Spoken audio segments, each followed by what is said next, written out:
Hey, what's up? What's happening with you, man? Not too much, man. How's everything with you? I can't complain. Just, staying busy. Yep. Cool. Everything is going good, though. Cool. Appreciate you taking the time out for the interview. Nah, man. Appreciate you. Yeah, man. I first want to just start out. Talk to me about how you originally got into music and, what led you to a career in the music industry.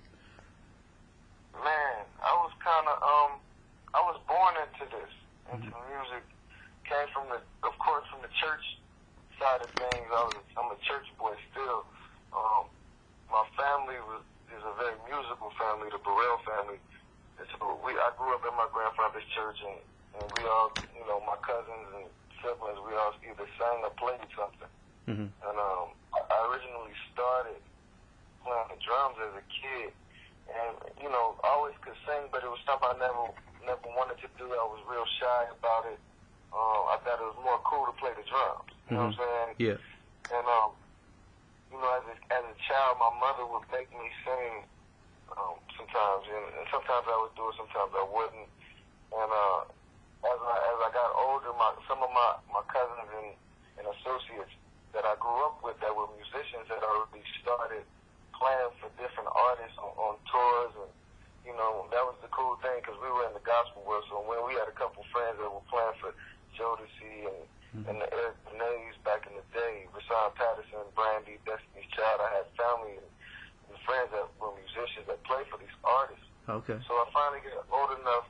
I got older and started embracing singing a little more.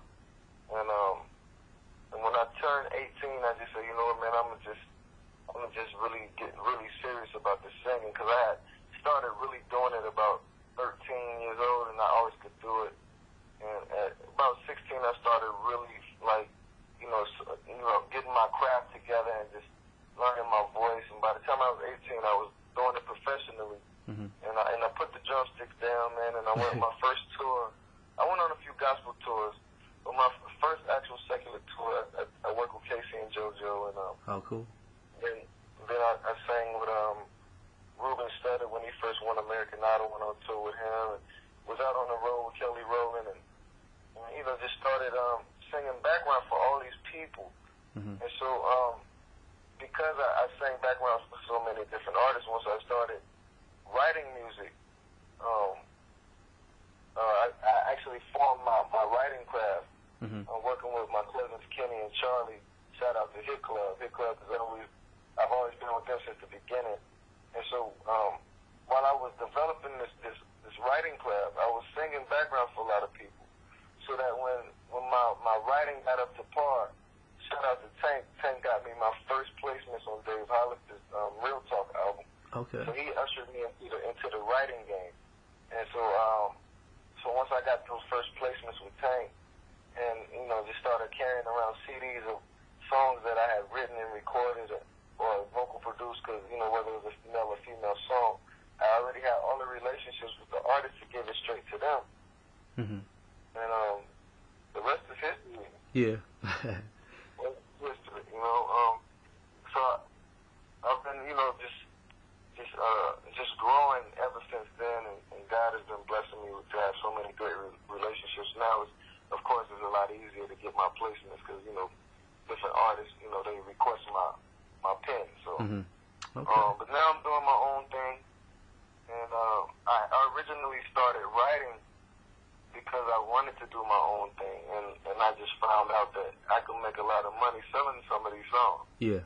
So I kind of did that for a little while, and now it's time for me to, hold on to some of these records for myself. Of course, I look to my friends like Sean Garrett and Andre Merritt, and the different writers out there that I'm going to, of course, Tank and Song Dynasty are writing with me on this project, and I'm just looking forward to it now. It's my turn.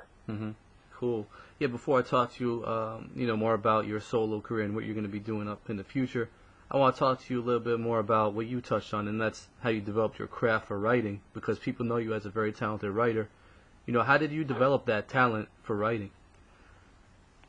Well, I had the luxury of like I said before, my cousins Kenny and Charlie, they had their own studio. So when Charlie first started playing guitar and produce, and that's around the time I first started writing. Mm-hmm. And they had a studio in the back of their house, and I used to just be there every day, just studying songs, and then Charlie would be working on beats, and I would just get a pen and pad and just start writing. And you know, Kenny had the patience with us to teach us and allow me to record. He would sit there and record me, and for years I have songs from those years that, you know, just every day I was in there, just kept writing. One song didn't work, I was like, well, okay, well, let me try something else. Well, that don't sound good, well, let me try this.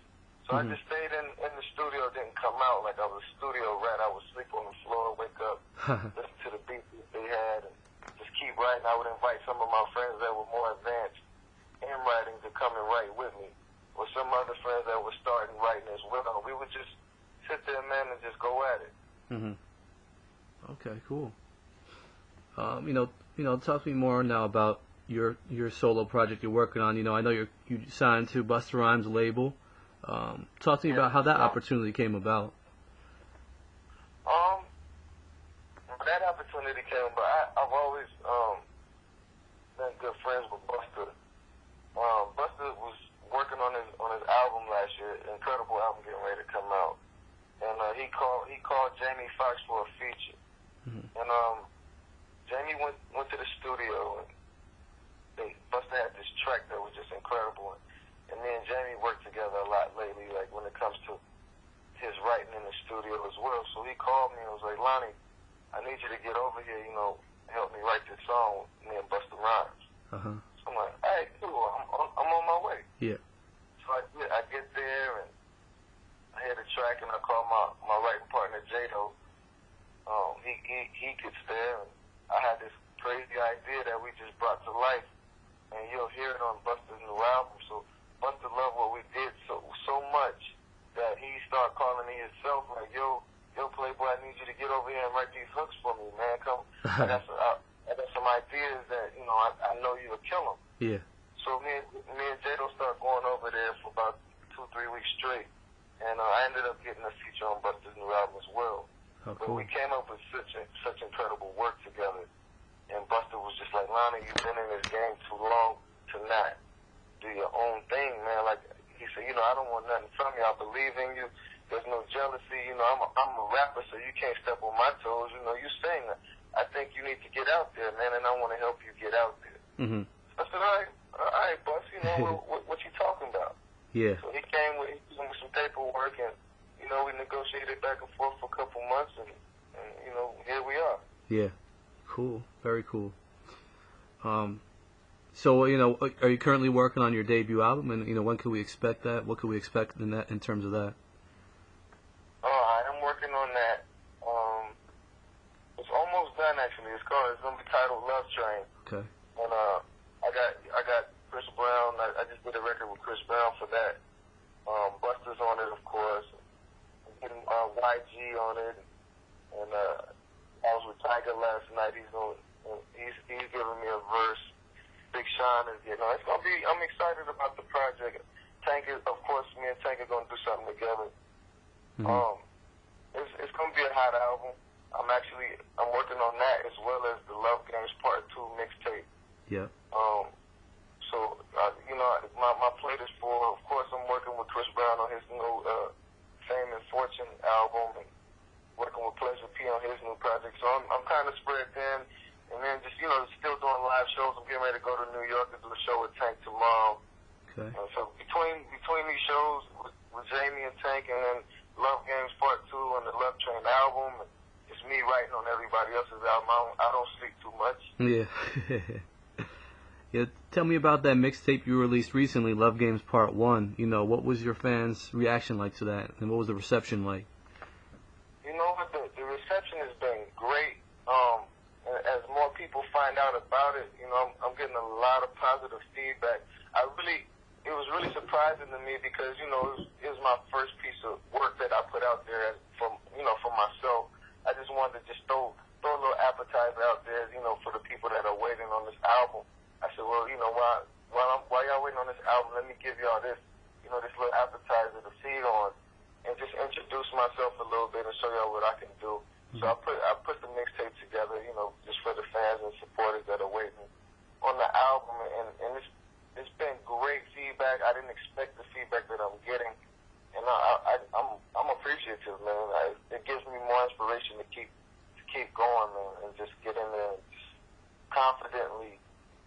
give people what they're waiting for. Yeah, definitely.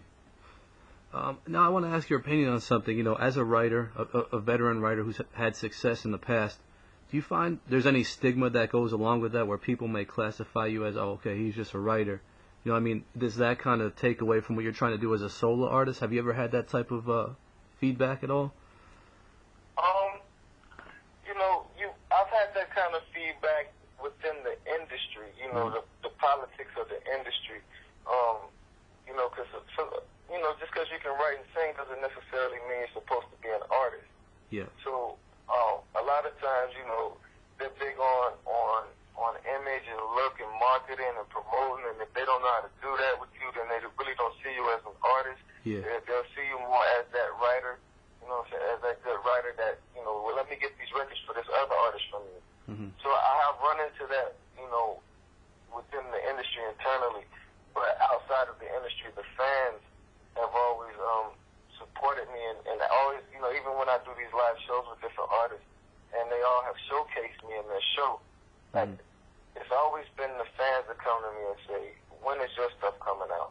Yeah. And so it's those moments that built me up to say, you know what, I'm not going to listen to what everybody is saying. I'm going to give the people what they want. Yeah.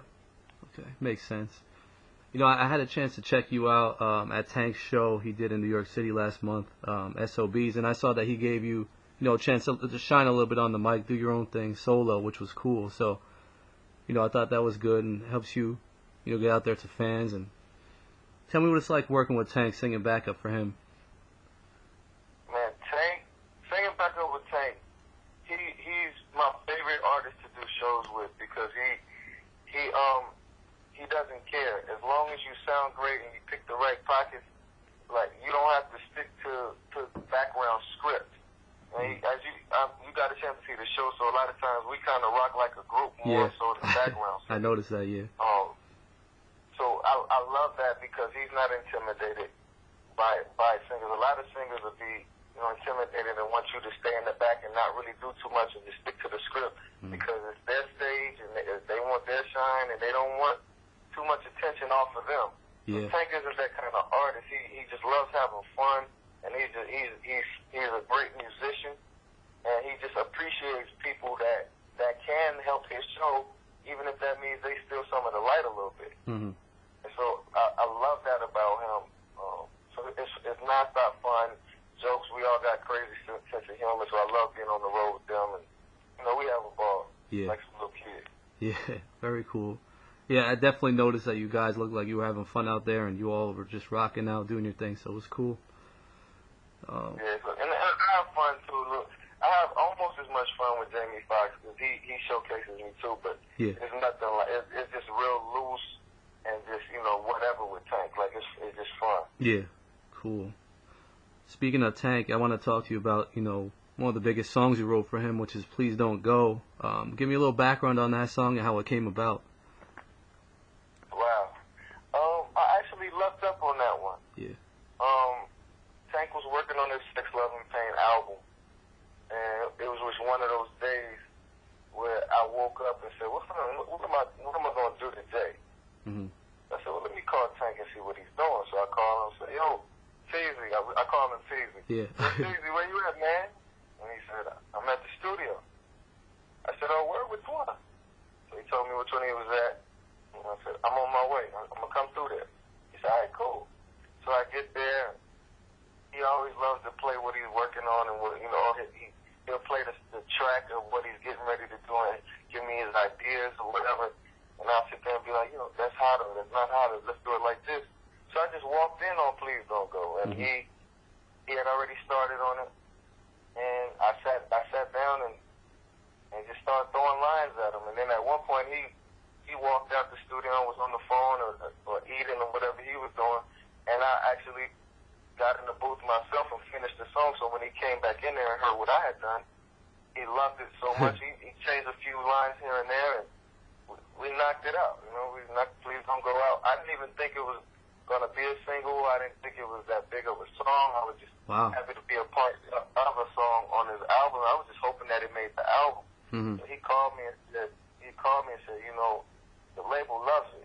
It's going to be the first single. I'm like, what?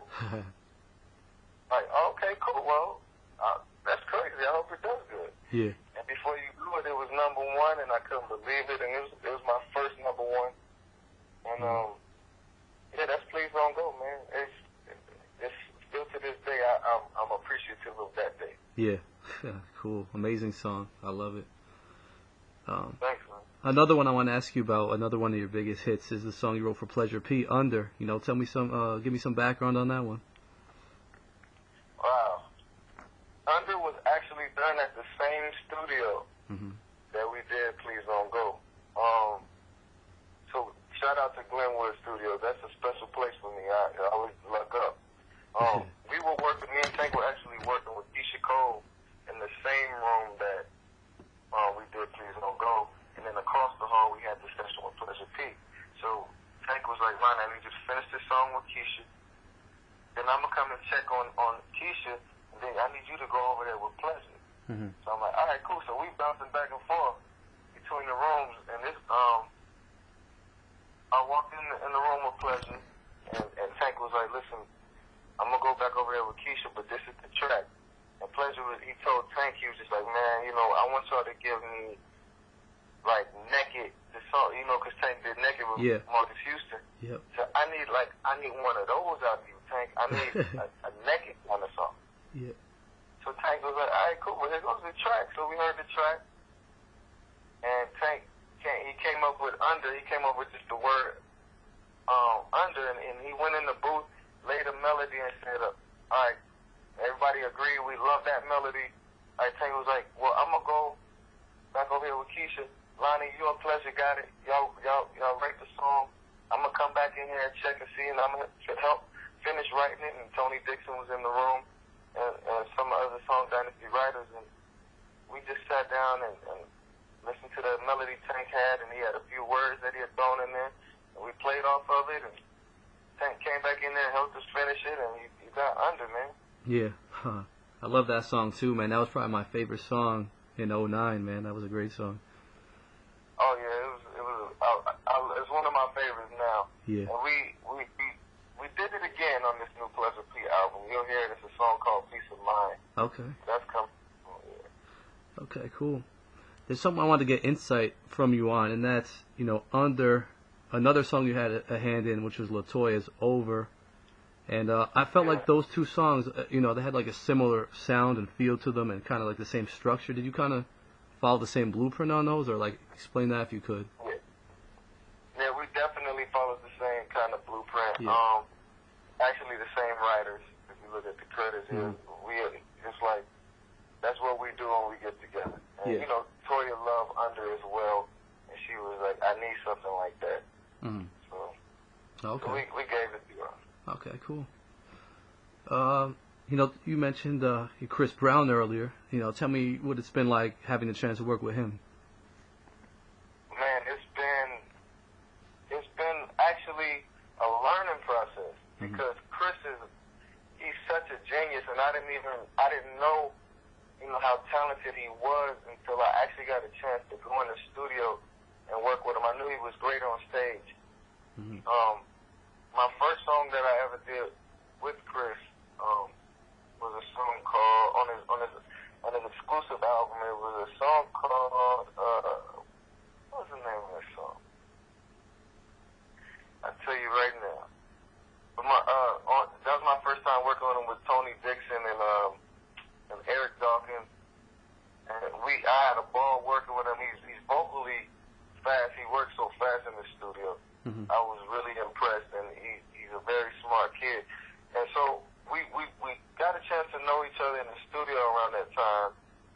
And when he started working, we always been friends, seeing each other around. And when he started working on his graffiti project, he put my name down as one of the writers that on his wish list to be a part of the project. Nice. And I was really surprised, really happy about it. And the first song I did with him on the exclusive album was called I Wanna Be. So when he called me, you know, he was going through his turmoil.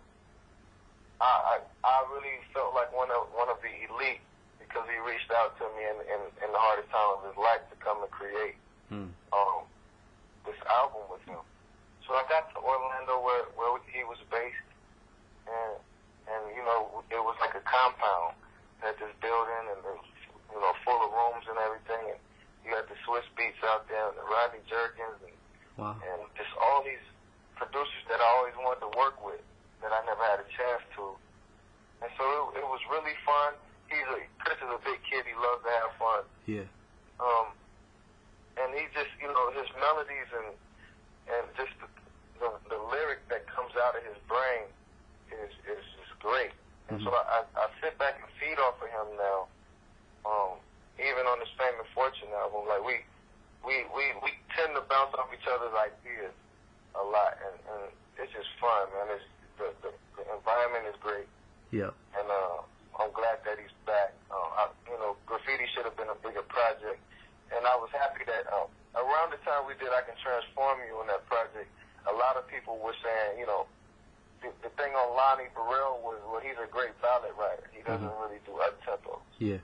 And so I had a chance to be a part of an up-tempo, and it was actually, it actually got me some of my biggest royalty checks, I Can Transform You.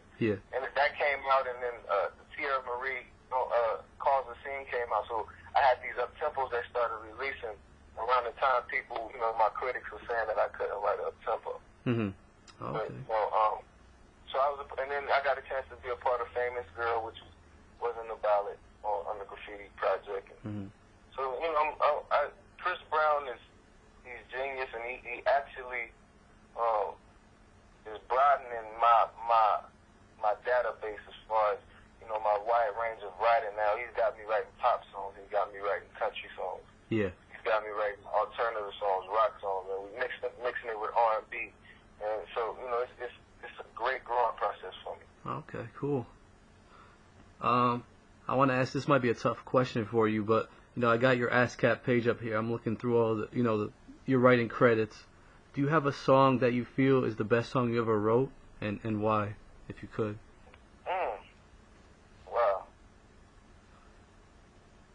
That's a hard one. Yeah, I figured it might be a hard one, but... Well, I tend, as far as the songs that are out there, because I do have a song that I feel like is the best song I ever wrote that's actually going on my album, so y'all haven't got a chance to hear it yet. But as far as what's out there,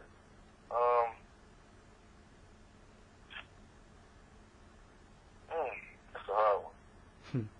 I just go off, right. I have to say, I gauge that based off of the biggest song that I've had. Okay. And so it will be between I Can Transform You, Under, and Please Don't Go. Okay.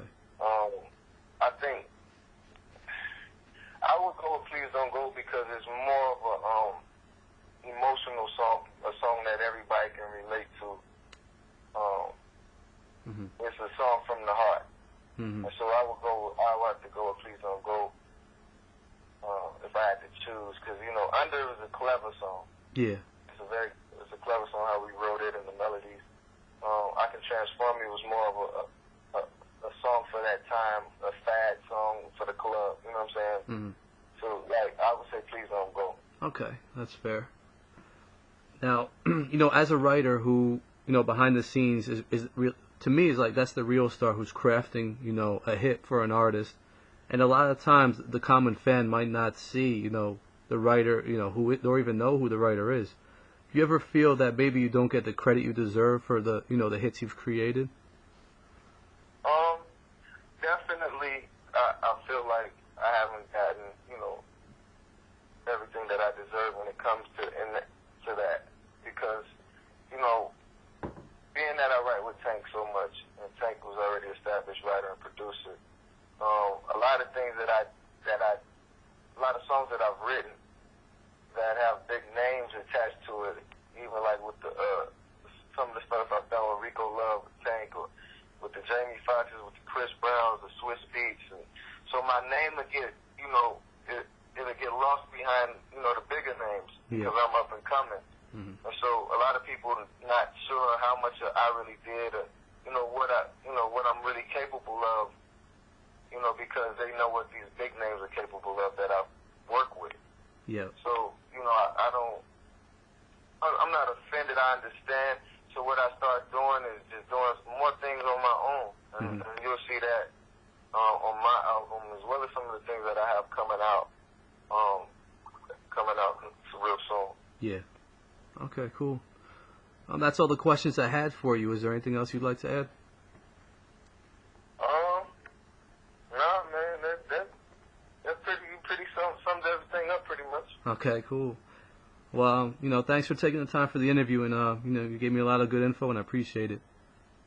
No, I appreciate you. Just make sure, I want to let everybody know about the Facebook. I do have my fan page on there, and then my personal page as well. And then, my Twitter page, and hitclub.com, LonnyBereal.com. Just shout out to all those social sites that we have. Yeah. And, people just, we keep people up to date, and everybody, just tell everybody to stay tuned. Yeah. All right, cool, man. I wish you the best of luck in the future. I appreciate it. All right, man. Take care.